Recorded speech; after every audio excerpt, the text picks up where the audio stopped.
সবচেয়ে বড় দেশি গরুর সবচেয়ে বড় পরিচয় হচ্ছে এই হামটা থাকতে হবে। পুরাতন বাণিজ্য মেলা মাঠে আয়োজিত প্রাণী সম্পদ সেবা সপ্তাহ ও প্রদর্শনী ২০২৪ অনুষ্ঠিত হয়। মৎস্য ও প্রাণী সম্পদ মন্ত্রণালয় এবং প্রাণী সম্পদ অধিদপ্তর এ প্রদর্শনীর আয়োজন করে। এবারের প্রতিপাদ্য হচ্ছে প্রাণী সম্পদে ভরবো দেশ, গর্ব স্মার্ট বাংলাদেশ। দুদিনব্যাপী এই প্রদর্শনী দর্শনার্থীরা প্রতিদিন সকাল ১০টা থেকে রাত ৮টা পর্যন্ত দেখেছেন। এক্ষেত্রে দর্শনার্থীদের কোনো প্রবেশ মূল্য ছিল না। সারা দেশের পোল্ট্রি ও ডেইরি খামারিরা মেলায় তাদের গবাদি পশু পাখি প্রদর্শনের জন্য যোগ দিয়েছেন। আয়োজকরা জানান, প্রদর্শনী ময়দানে প্রায় ২৫টি প্যাভিলিয়ন ও ৩০টি স্টল স্থাপন করা হয়েছে। মোট ৫৫,০০০ সদস্যের মধ্যে ৩,০০০-এর বেশি কৃষক মেলায় যোগ দেন। প্রতিটি খামারই তাদের সবচেয়ে সেরা প্রাণীগুলো নিয়ে প্রদর্শনীতে অংশ নেয় এবং সেখানে বেশ কিছু প্রাণী কেনাবেচাও হয়। মাশাআল্লাহ, খুব সুন্দর একটা গরু বিক্রি হয়ে গেল। এমপি এগ্রো, বরিশাল থেকে আগত এমপি এগ্রো, খুব সুন্দর। সবচেয়ে বড় দেশি গরুর সবচেয়ে বড় পরিচয় হচ্ছে এই হামটা থাকতে হবে। এই হামটা যত বড় হবে তত সুন্দর, এবং এই হামটাই হচ্ছে দেশি গরুর মেইন পরিচয় বহন করে। দ্বিতীয়ত হচ্ছে দেশি গরুর এই যে এত দাম তো চাই পুরস্কারের আগে আর পুরস্কারের দাম কার কাছে 25 লক্ষ 20 লক্ষ দিয়েছে। আজকে বেতন থেকে নিয়ে কাছে না বেরো 15 লক্ষ টাকা নিয়ে।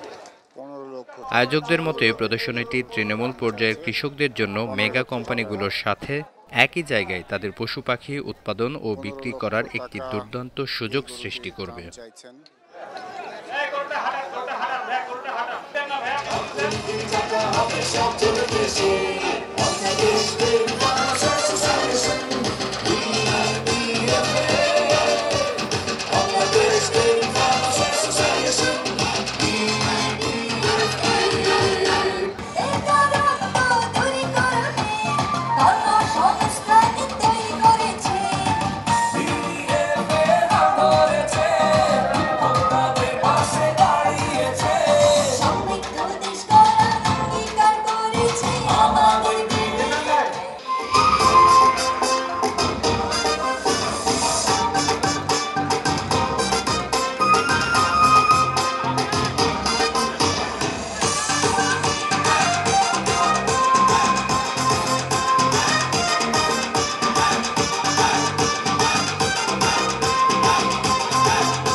ভুলে গিয়ে সবাই এসেছে।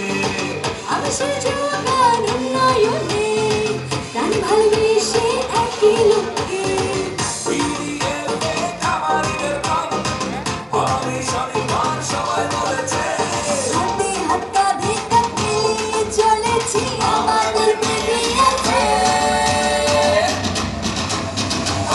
খামারি বাংলাদেশে স্বয়ং সম্পূর্ণ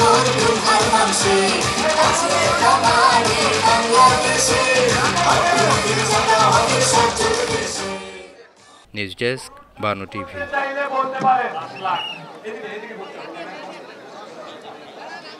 লাখ 5 লাখ